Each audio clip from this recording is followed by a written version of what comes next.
Welcome to It's All About the Questions, where learning to ask the right questions can help you achieve lifelong success. Now, here to help you ask all the right questions is award-winning author, international speaker, and business strategist, Laura Stewart. Good morning, afternoon, and evening, everyone, and welcome back to the show. I'm excited to be here with you all this week, and thank you again, continuing to thank you for all the lovely notes and reach outs everybody has done after hearing about my mom passing a few weeks ago. She loved being here and listening, and I know that she's here in the studio with me today as well. So it's, she'll always be with me, and you, my listeners, have helped me get through this time right now. So thank you, thank you, thank you. And I have a really interesting guest today who reached out to me because he had heard about the show. And I love it because he's created something really old school. And he and I have chatted prior to the show, and I really like what he's all about and the work that he's doing. He's created something called the Self Journal, a powerful yet simple daily planner to help you optimize your day, tackle your goals, and be happier. Alan Brouwer is the co-founder of BestSelf Co, a company that helps people achieve their goals and become the best version of themselves through, I love this, productivity, performance, and positivity. And, it's really kind of different because he has this passion to help others achieve their vision, but he does it in a way that is so different from what so many other people are doing. I love paper. He loves paper. So please welcome Alan Brouwer to the show, everyone. Alan, welcome. Welcome. Thank you so much, Laura. That was great. It's exciting to have paper. I mean, I've always been this paper geek. I was that kid that before school started was all excited. My mom would take me to Corvette's, which is none of these stores are around anymore, and would buy all the school supplies. And I still to this day love going into Staples and getting supplies. It's just a thing. I think I've had every kind of journal ever created, Daytimers, Franklin, all of them that were out there. What led you to create a new kind of journal planner? What led me to create this? Well, it started out of necessity, really. I was running two companies simultaneously. I was extremely thin on my bandwidth of what I could accomplish in 24 hours. And I knew that I needed to focus on the most productive things in the day in order to move both businesses simultaneously. And I started researching ways to improve performance, ways to improve productivity, how to structure a day, what are some of the habits of successful people. I hired coaches and mentors and went to seminars, and everything that I learned, I started to implement. And a majority of what I learned and a majority of what I implemented came down to a few key things. And I was able to distill those in the form of a day planner. You said there were a few key things. I mean, you've had how many businesses now? 5. That's very impressive. Most people barely can get through one. And you've had, ups and downs and stuff like that. What made you realize there were these 4 key things? Well, it goes back to daily planning, like daily action and taking action on things, because you could learn a new tool, a new resource, read a book, but if you don't take action on what you just learned, it's meaningless, and then you're right back to where you started. So how I found these 4 key things was taking action every day and trying to figure out what worked and what didn't. And these things include being grateful every day, writing down what you're grateful for, thinking about what you're grateful for, writing down your goal every day and letting it marinate in your subconscious. making sure that you're intentional with your time and you're not squandering the time that we have. Reflecting each evening to see, what went well today, what didn't go so well. How can I improve that? How can I continue working on things that did go well?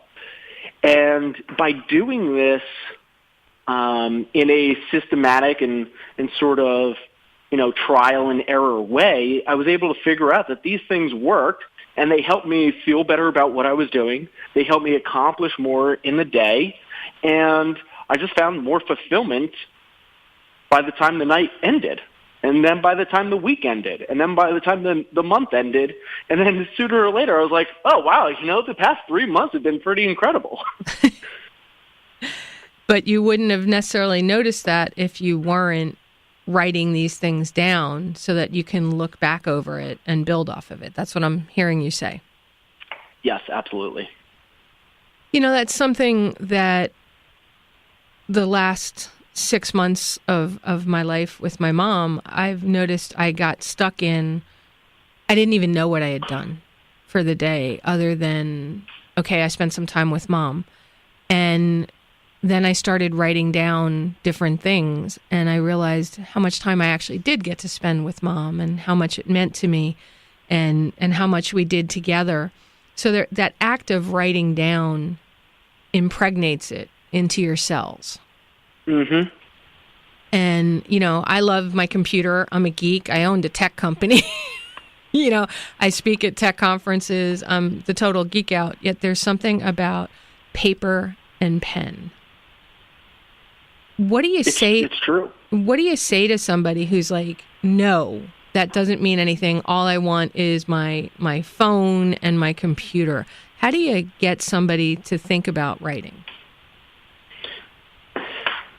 So I'm right there with you. I run an online company. Everyone on my team is 100% virtual, meaning they work from their home offices or a Starbucks. We rely very heavily on technology in order to run our day-to-day lives.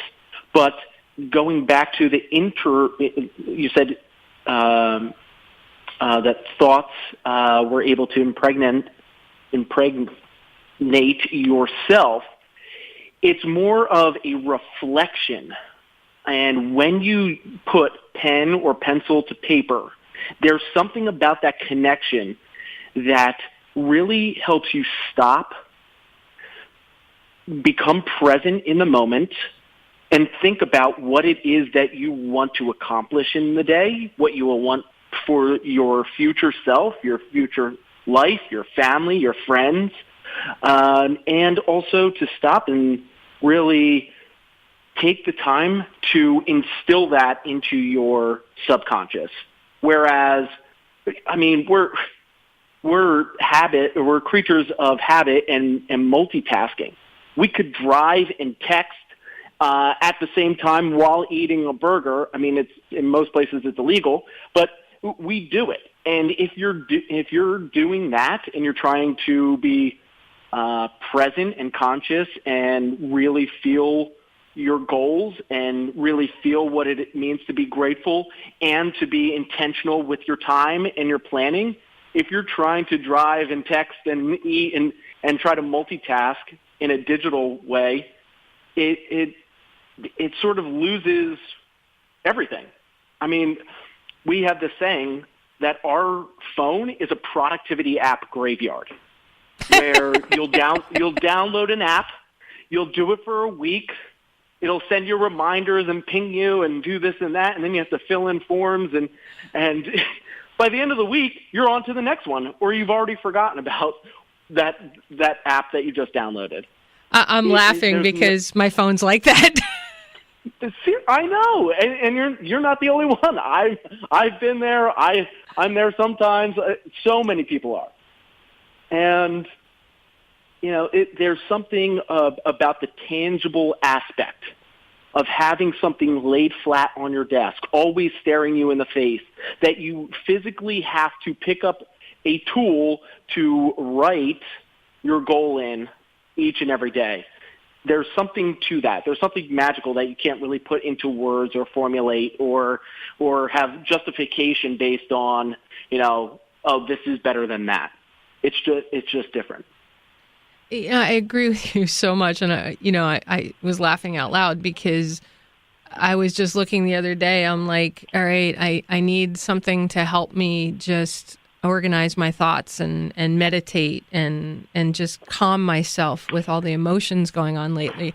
And I looked at my phone. I already had like 5 or 10 apps on like that I don't use because they weren't quite the right thing for me.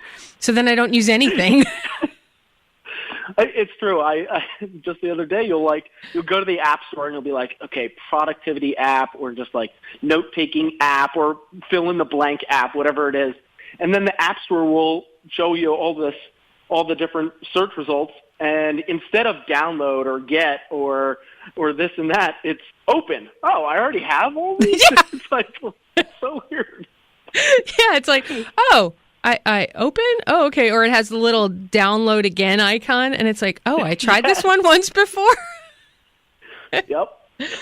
So it becomes a pick something and stick with it and try it. And we're going to be going into our first commercial break, but we're here with Alan Brouwer, founder of the self-journal BestSelf Co. It's a powerful yet simple daily planner to help you optimize your day, tackle your goals, and be happier.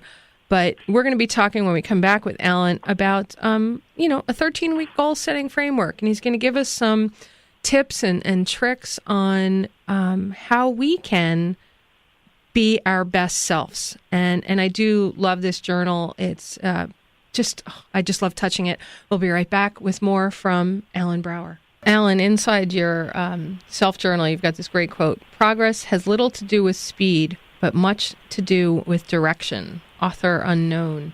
I love that quote because it really just makes you think. It makes you stop, and you've got quotes peppered throughout your journal. Why the quotes that you put in there? What is it about that whole idea of progress and excellence that you put in there? The whole idea between progress and excellence means you may be making progress and you may be taking action each and every day.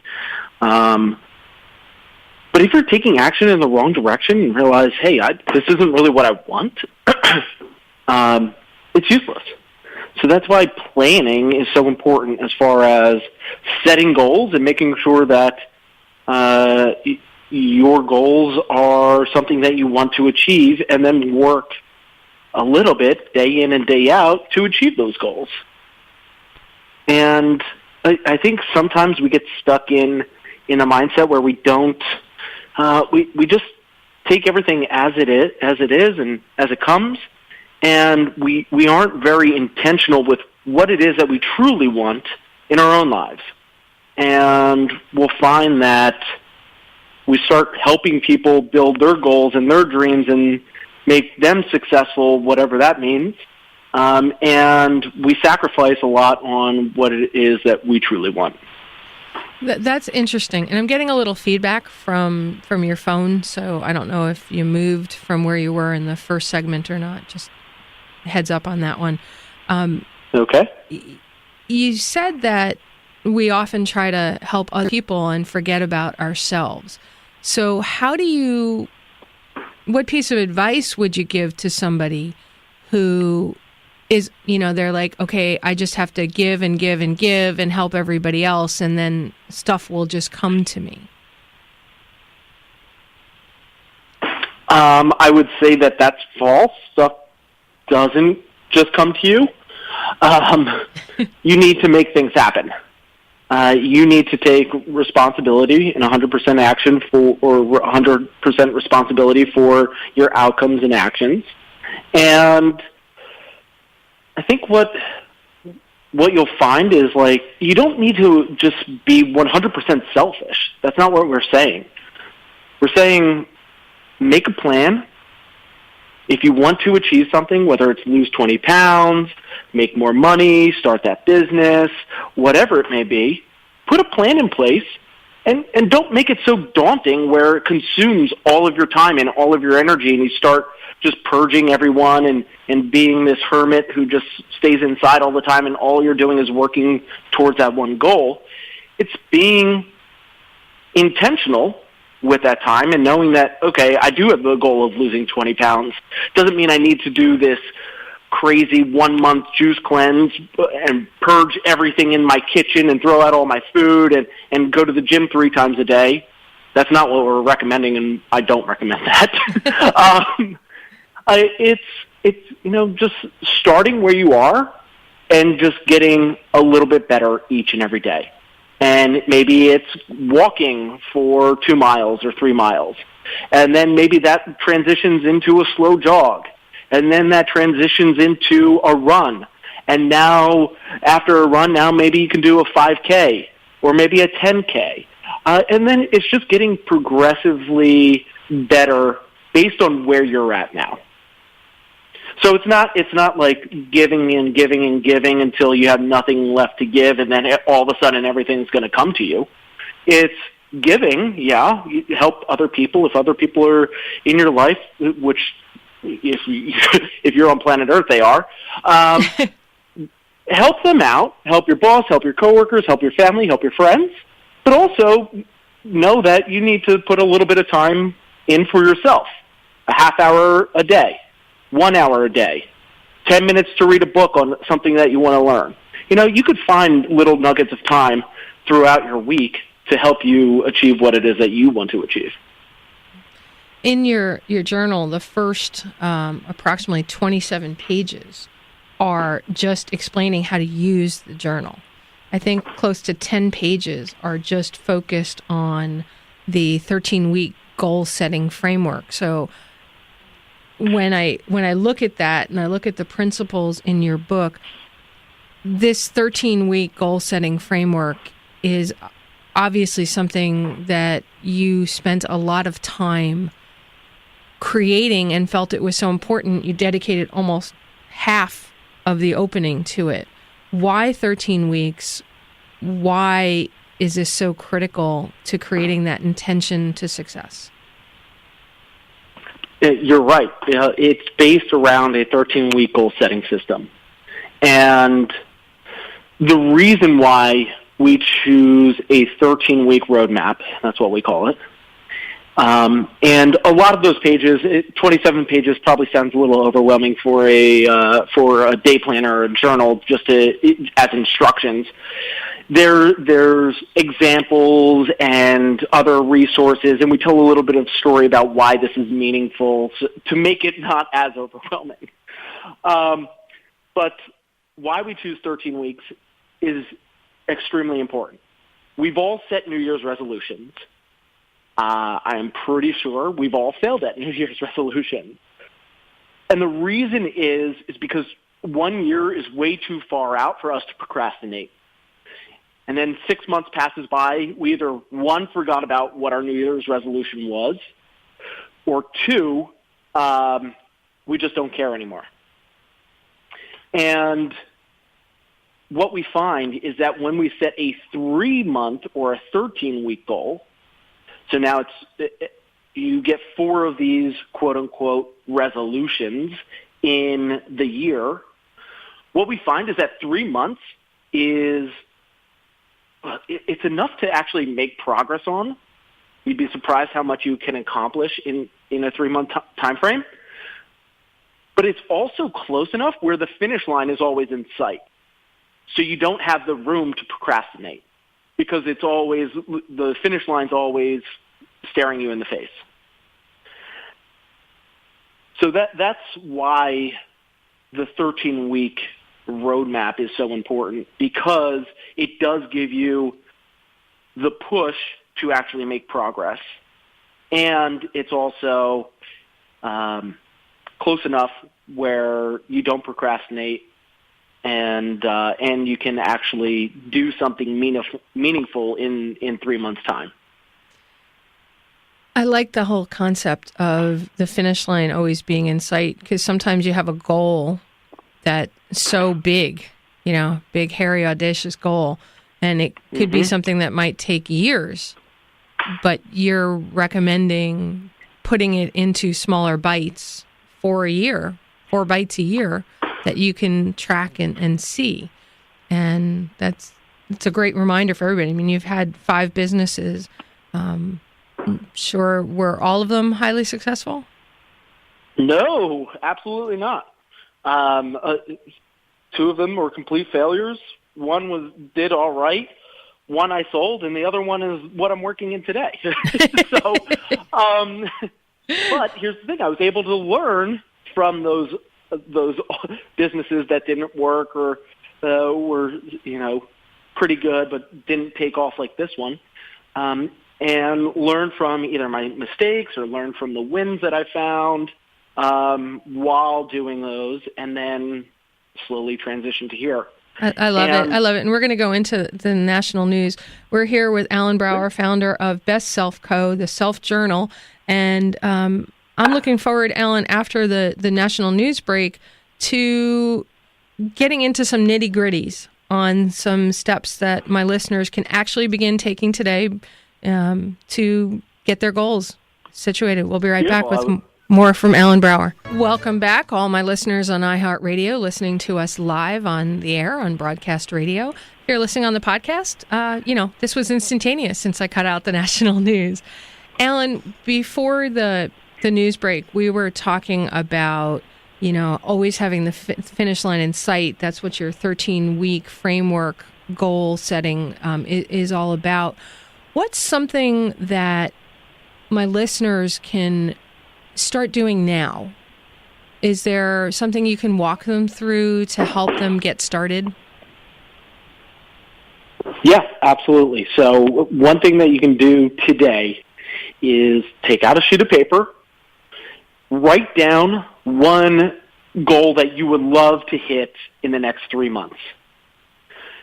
And what I like to do is I like to err to the side of, a little bit scary, like, oh, can I really do that in 3 months? Because you'll be surprised. If you put it down and then you start taking action towards it, you'd be surprised what you can achieve in 3 months. So be a little bit, bold in your goal. Be a little bit audacious, and write it down. Then what we do is we just make sure that it's specific. It's a SMART goal. So is it specific? Is it measurable? How do I know if I'm going to get there? Can I track this over time? And just make sure that it can't be something like make more money or lose weight. Be detailed as possible. Save $20,000 in 3 months. Lose 40 pounds. Be extremely focused with what it is that you're trying to hit. And then what you do is you just break it down. Okay, if I need to lose 40 pounds in the next 3 months, 13 weeks, what would that look like? What would my milestones be? A very easy way to do that would be to set a milestone at the end of month 1 and at the end of month 2. If you're trying to save a certain dollar amount, what would your milestones be at the end of month 1 and at the end of month 2 to know if you're on track or not? And then from there, you break that down into very small bite-sized chunks. And that would be what you would have to take action on day in and day out in order to hit those milestones. And then when you get to those milestones, you use that time to reflect and adjust. If you're on track, great, keep doing what I'm doing. If I'm off track, okay, what do I need to do? Do I need to save more? Do I need to work out more? Do I need to adjust my diet? What needs to happen in order for me to progress or get closer to this goal if I'm not on target? And the key here is to not do these marathon sprints to try to achieve this goal. This isn't about staying up all night and going all weekend long without sleep or food to hit this goal. Because what you're going to do if you try to do that, you're just going to get burnt out. And that's no good for yourself. what you'll find is that you'll get 98 or 95% there and then fail, and then it's hard to pick back up momentum. So what you guys want to do is just make sure that you're taking daily consistent action. And if it's 20 minutes, great, make it 20 minutes. If it's an hour, great, just make it an hour and do it the same time each and every day. And by the time a couple days pass and a couple weeks pass, it will now be a habit. And now you don't even think about it. And it's so easy because it's so ingrained into your daily routine that hitting that big audacious goal that you just set is actually pretty easy. Because you're chunking it. But for a number of my listeners, I know this is something that they struggle with. I've seen my private clients struggle with this as well, is setting realistic yet stretchable milestones. So can you expand on how somebody can set a realistic yet stretch milestone for their goal? Because that burnout that you talked about, I mean, I know you talked about it a little bit, but can you expand on that some more? Because I know it's something people really struggle with. Yeah, the best way that I can describe where you want to put this goal is if you stick your arm in the air and raise it as high as you can. And then I say, okay, raise it as high as you can. And then you stretch like a little bit further. That's where the goal should be. So we always err to the side of, comfort normally because it keeps us safe. We're conserving our energy, our resources, but in reality, we have tons more that we can produce on a daily basis than what our mind is telling us that we can do. So where you're going to put this goal without, not hitting it and then feeling bad about yourself is you just need to look backwards. So, okay, where do I know I'm good at? If I'm good at saving, this much money a month, great. What is a stretch that I think I can reasonably hit, but would also be amazing if I do? Because what you want to happen is you don't want it so low where it's like, oh, yeah, I could do that. Like, let me just put that down. Then there's no juice behind it. So if it's like, oh, I can lose 20 pounds in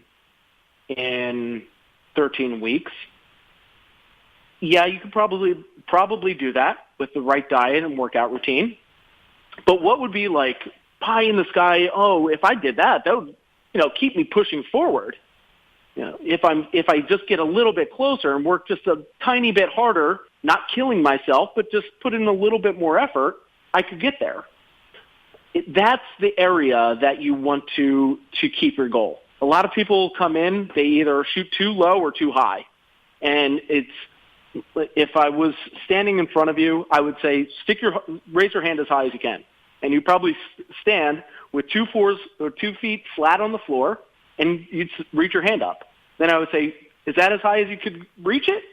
And you go, no, I could stand on my tippy toes and then arch my back a little bit so I could stretch a little bit further. That's where I want you to put it.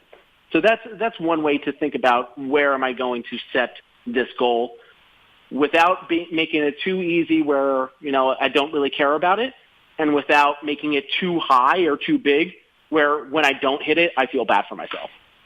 That's such a great visual, and it's also very tactful because as you were describing it, I was picturing myself doing that. And then I was picturing myself with one hand on a wall on tiptoes, reaching my other hand up a little bit more. And then it was like, oh, okay, well, if I'm doing that, then I'm off balance, right?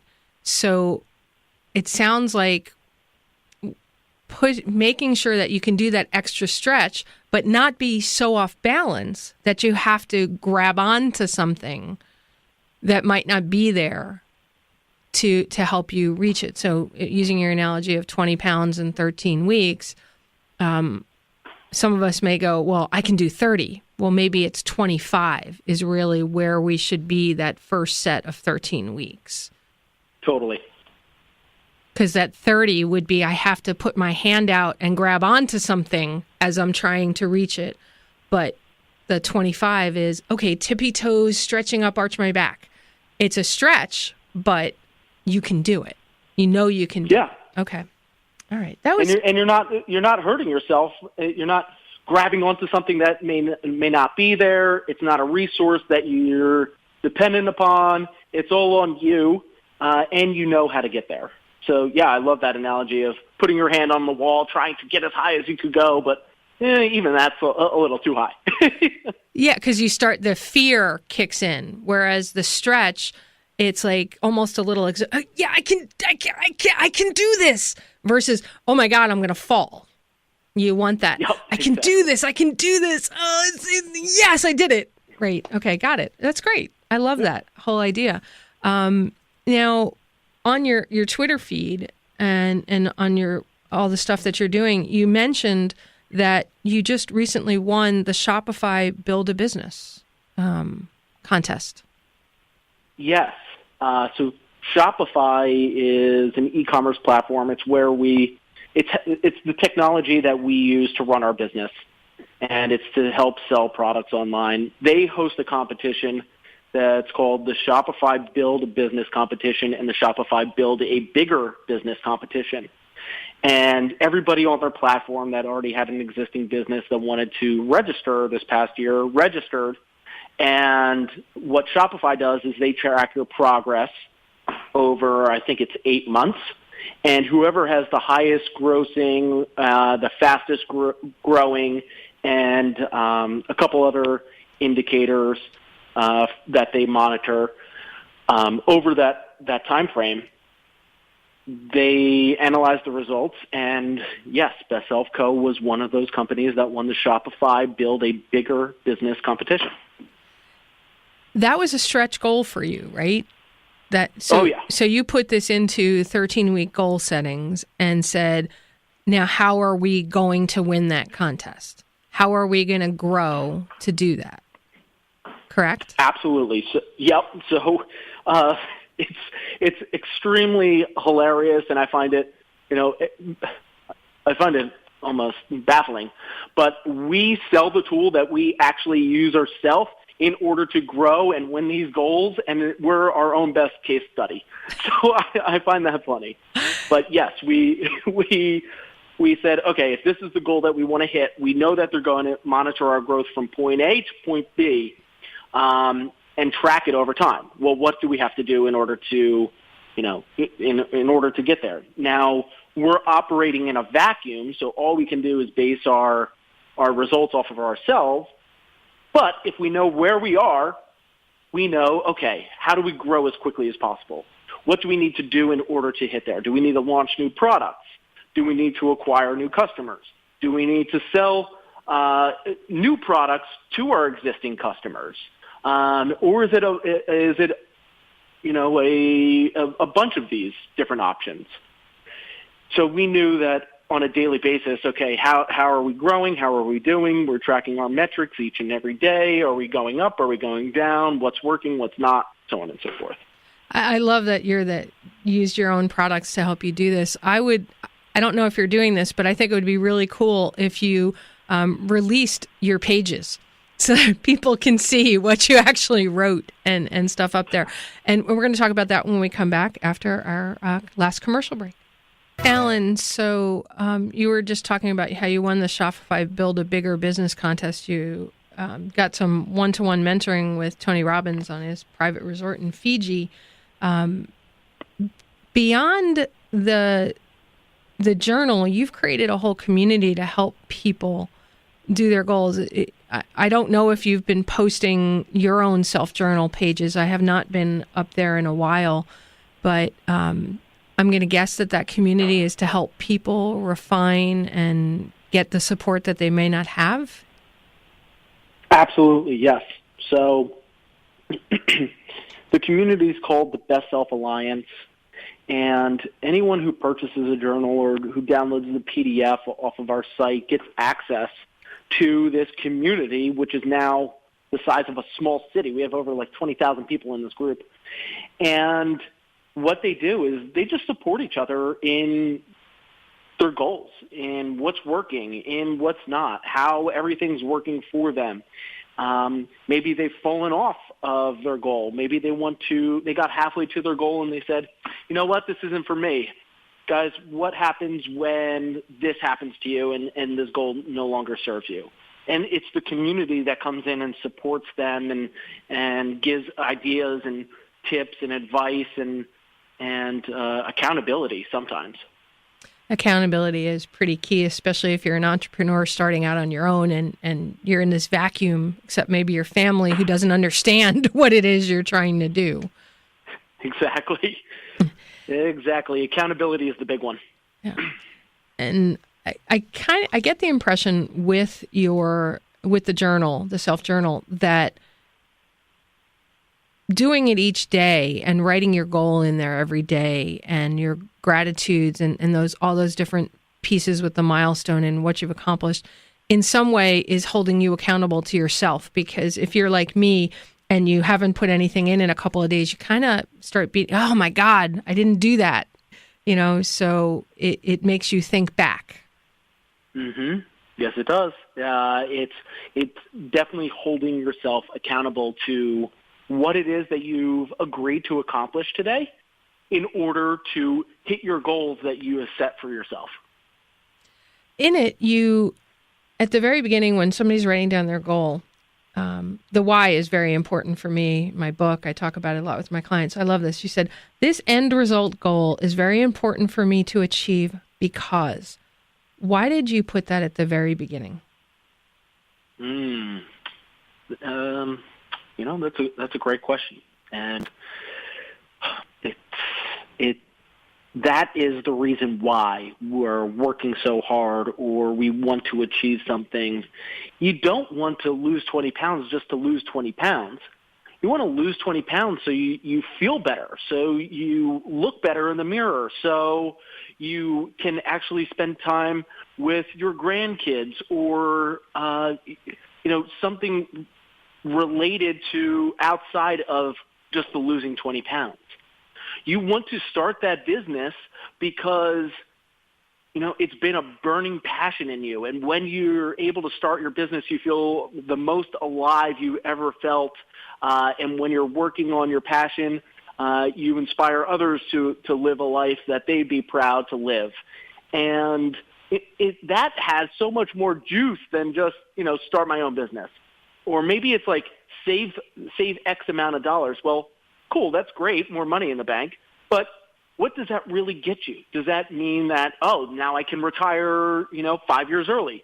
Now I can retire 10 years early. Maybe I could take my family on that vacation that I've been promising them for the past 7 years, but still haven't done it. Like, what is the real meaning behind it? Because when things get tough, which they will, when you fall down, which you will, when roadblocks stand in their way, which they will, the why is going to help you get around, get over, get through, pick yourself back up, and keep marching towards that goal. Not the intrinsic, number that's there. I love that. Understanding the reason behind it. That's what keeps you going. So a couple of listeners, they've asked how they can get in touch with you, how they can get copies of the self-journal. Plus you have other things as well. You have these wonderful wall charts that help people track things, so it's very big and visual. How do people reach out to you? Yeah, if you want to reach out to me, you can find me at alanbrouwer.com or just find me on Facebook. It's probably the easiest way.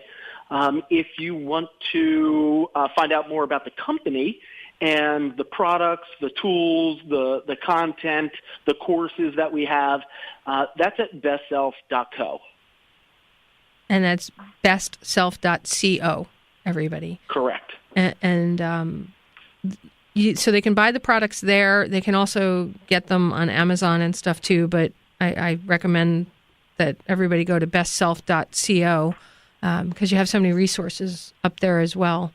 And yeah, we have tons of resources. If you know nothing about goal setting, we have something for you. If you're a lifelong goal setter, we have something for you. We actually give away our journal for free in the form of a PDF download. So if this interests you, go to our site, download it, print it out, start using it, see what you think of it. Doesn't cost you anything. I love that you give it away in a PDF form. I personally like the physical. It's such a tactile journal that you can personalize and do some stuff with, and the pen is lovely. But you're enabling somebody that maybe is in the worst place in their life right now and doesn't know how to start. What would you say to that person who's really going through a tough time?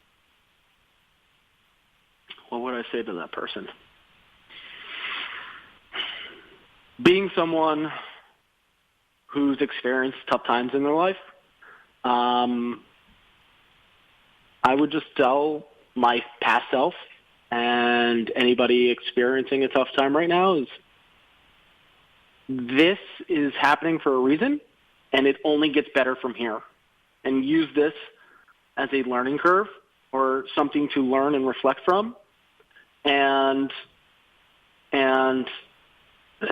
don't worry, because it's only a tiny blip on this long road that we're traveling called life. I know myself, I'm going through a really tough time right now, and I've only done a couple of shows since Mom passed, and when I knew your show was coming up, what I heard was my mother's voice go, you need to look at what's next. And I really think that the work that you're doing, Alan, with the self-journal and enabling people to download the free PDF of the journal can help somebody who is feeling overwhelmed by emotions, by fear, by whatever it may be, in my case, loss, maybe see the next step. It doesn't have to be the full thing, just the next step. So I want to thank you for creating something like that. You're welcome, and maybe it's a testament to my mom, who I lost. And I was working the corporate world and climbing the corporate ladder, and I lost connection with my family because I was focused on my career. And then when I lost my mom, I sort of had this epiphany like, whoa, life is too short, life is too fragile, and I was sacrificing so much over here on this corporate ladder climbing that I was missing out on this whole world of connection and relationships between my family and friends, and that sort of spawned me to go the entrepreneurial route. And now I create now I have a business that helps people achieve their goals and build amazing connections with people like you, Laura. Well, thank you. And I love that you put in here reflection on each evening as to what happened for the day, because that anchors us back. Mm-hmm. So a last thought you'd like to share? We have just a few seconds left. Last thought. Don't be scared of your own goals. Don't be scared of your own dreams. If you want to achieve something big in life, you have every right and opportunity to. I love that. That's absolutely beautiful. So thank you, Alan, for being here with me today. And listeners, remember, go to bestself.co, that's bestself.co, to download your free PDF. And I encourage you to get the actual book because it's just very tactile and it's great to have. And most of all, remember, everybody, the right questions truly can change your life. Hug someone you love today. Have a great day, everyone. See you next week.